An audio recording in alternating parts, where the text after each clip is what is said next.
창피하다고 생각하고 여기다 아이를 갖다 맡기는 자체도 창피하고, 그런데 그 아이를 갖다 맡길 때 제가 항상 부모님한테 말씀드리는 게 뭐냐면, 마약에는 3단계가 있는데 초기 단계, 중기 단계, 말기 단계가 있는데 왜 꼭 말기 단계에 또 오냔 말이에요.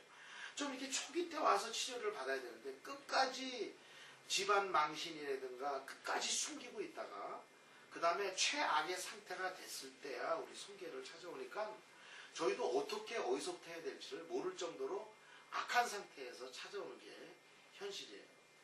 그 다음에 여기는 분명히 목사님들과 전사님들이 사역을 하고 있는데도 교회라고 보질 않는 거예요. 저희가 프로그램이 아침 7시에 일어나서 하이킹을 가고 아침 식사를 하고 청소를 한 다음에 성경 읽기, 성경 쓰기를 시작해가지고 그 다음에 다 같이 모여서 큐티를 해요.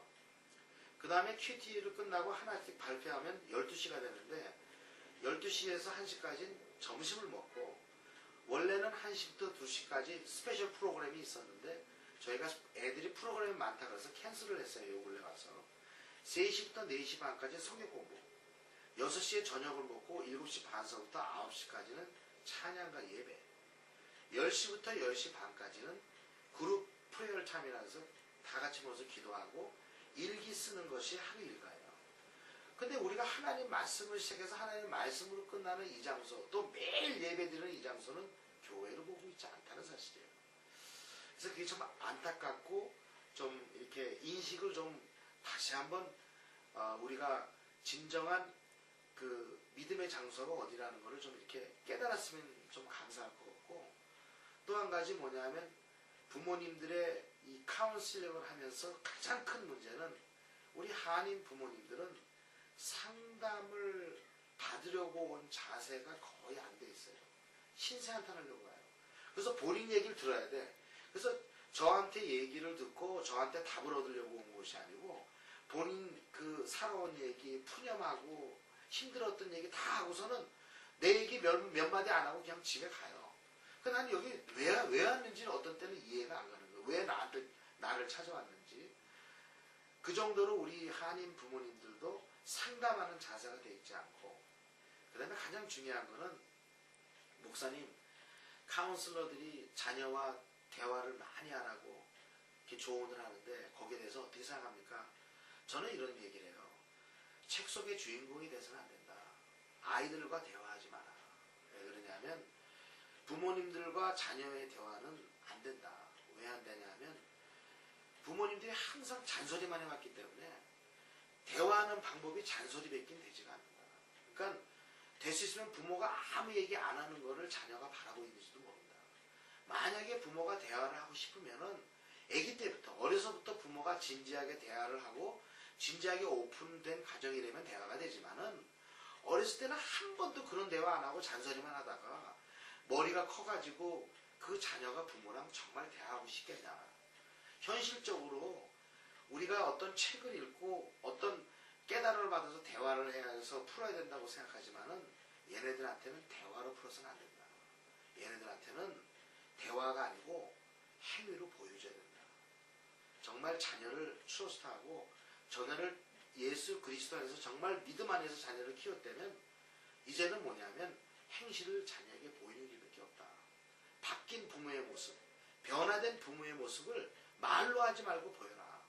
그러면 자녀도 분명히 바뀔 줄로 저는 믿는다고 생각해요. 그리고 제가 성교회를 섬기면서 이 성교회에 아침부터 저녁까지 이렇게 문제밖에 없지만은 문제를 문제로 보지 말라는 거죠. 어렵고 힘든 일이 있을 때 우리의 중심을 볼 수 있고, 또 괴롭고 정말 진짜 우리가 바닥까지 떨어졌을 때 우리의 믿음을 볼 수 있지 않나.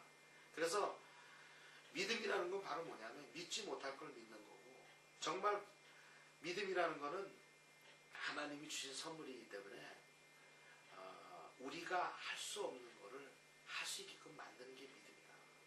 그래서 저는 이 성교회를 사역을 하면서 제가 이 아이들을 변화시키고 제가 이 아이들을 추행시키고 제가 이 아이들을 이끄는 그런 리더가 아니고 이 아이들을 변화시키고 이끄는 분은 오직 예수 그리스도 한 분이라는 사실이에요. 저도 그분한테 이끌림을 받아야 되고, 저는 여기 성교회 지금 13년째 사역을 하면서 제일 감사한 건 뭐냐면 제가 많이 사람이 됐다는 거예요. 결국 이 아이들이 저를 많이 가르쳤어요. 그러니까 결국은 제가 이 아이들의 리더요 스승이 된 게 아니고 여기 있는 아이들 하나하나가 저에게 스승이 됐다는 사실이에요.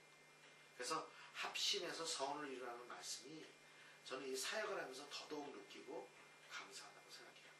그래서 이 사역이 겉으로 보기에는 남들이 손가락질하는 또 이런 사역을 원치 않는 그런 사역일지 몰라도 죄 많은 곳에 은혜가 많다고 정말 은혜스러운 사역이 아닌가 생각이 돼요. 안타까운 것은 이런 사역이 사실 미국 전역에 쭉 퍼져 있어야 되는데 너무 많은 중독자는 있지만은 이 아이들을 받는 장소가 거의 없다는 사실이에요.